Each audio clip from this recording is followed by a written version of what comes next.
Tasavvur qiling, oddiy ko'z bilan qaralganda osmon tinch, hech qanday portlash yo'q, hech qanday shovqin eshitilmaydi, ammo aynan shu sukunat ichida bir texnologiya ishga tushadi va butun harbiy muvozanatni o'zgartirib yuboradi.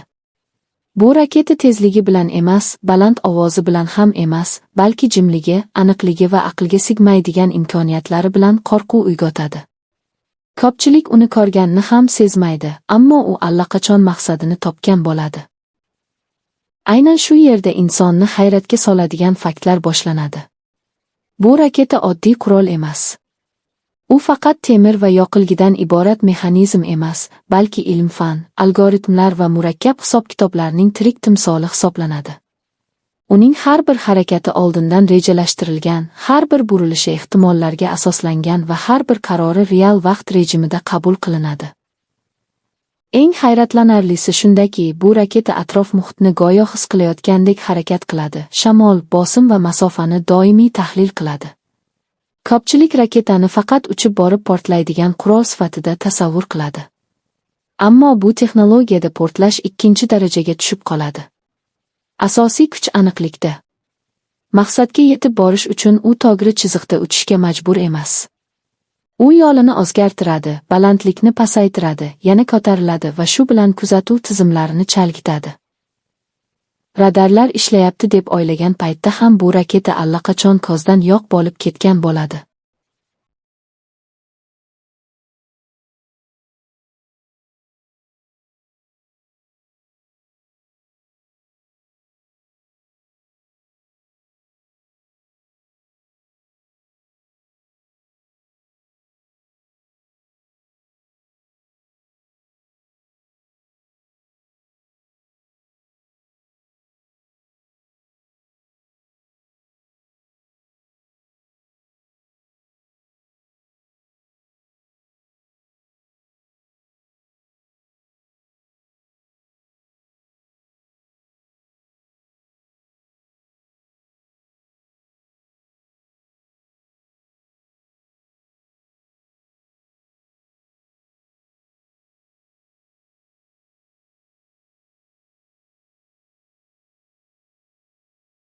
Eng qiziq faktlardan biri shundaki, bu raketa o'zini yashirishni o'rganadi.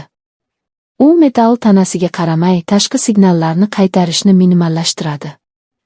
Natijada ko'plab kuzatuv tizimlari uni oddiy shovqin yoki fon signal deb qabul qiladi.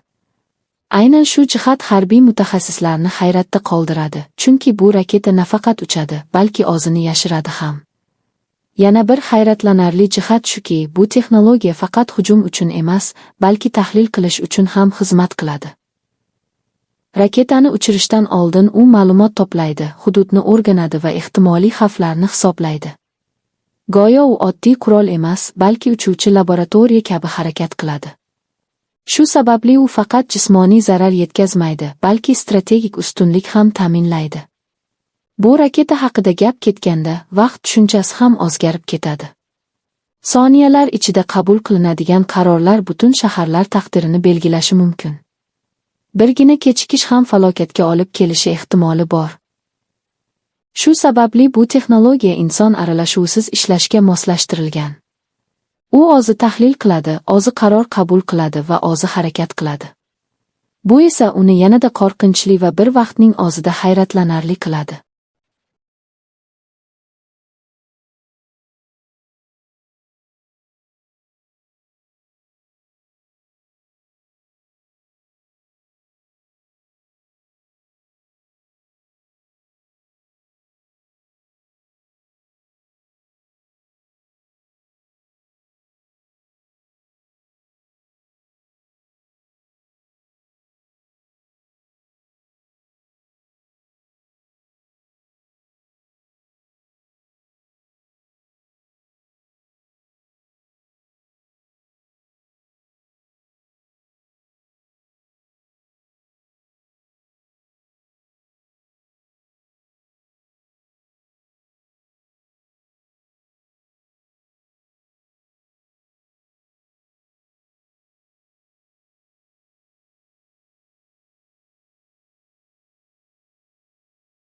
Ko'pchilikni lol qoldiradigan yana bir fakt shuki, bu raketa faqat bitta maqsadga bog'lanib qolmaydi.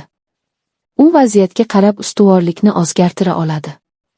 Agar dastlabki nishon yo'qolsa yoki himoyalansa, u boshqa muhim nuqtani tanlaydi. Bu esa uni oldindan bashorat qilib bo'lmas qurolga aylantiradi. Harbiy rejalashtirishda eng katta qo'rquv ham aynan shu noaniqlikdan kelib chiqadi. Bu texnologiya ortida turgan ilm-fan ham alohida e'tiborga loyiq. Fizika, matematika va sun'iy intellekt uyg'unlashgan holda ishlaydi. Raketadagi tizim doimiy ravishda o'rganadi, oldingi harakatlardan xulosa chiqaradi va keyingi uchishlar uchun o'zini takomillashtiradi. Go'yo u har safar yanada aqlli bo'lib borayotgandek tuyuladi. Shu jihati bilan u oddiy qurollardan tubdan farq qiladi. Hayratlanarli jihatlardan yana biri shuki, bu raketa faqat vayron qilish uchun emas, balki urushni boshlamasdan yutish g'oyasiga ham xizmat qiladi. Uning mavjudligi ozyoq raqibni o'ylantirib qo'yadi. Chunki qarshi tomon bu texnologiyaga qarshi aniq yechim topa olmaydi. Natijada qarorlar sekinlashadi, rejalar qayta ko'rib chiqiladi va ko'pincha to'qnashuvning o'zi oldi olinadi. Oddiy odam uchun bu raketa faqat fantastik film sahnasidek tuyulishi mumkin. Ammo aynan shunday texnologiyalar bugungi dunyoda real strategiyalarni shakllantirmoqda.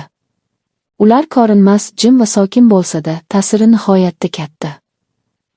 Eng hayratlanarlisi esa shundaki, bularning barchasi ko'pchilik sezmagan paytda, sukunat ichida amalga oshadi. Shu sababli ushbu raketa va texnologiya haqidagi faktlar odamni hayratga soladi. Chunki bu yerda gap faqat qurol haqida emas, balki tafakkur, ilm-fan va kelajak urushlarining qanday ko'rinish olishi haqida ketmoqda. Bugun u sirli ko'rinadi, ertaga esa yangi me'yor bo'lib qolishi mumkin. Va aynan shu o'zgarish insonni chuqur o'yga toldiradi.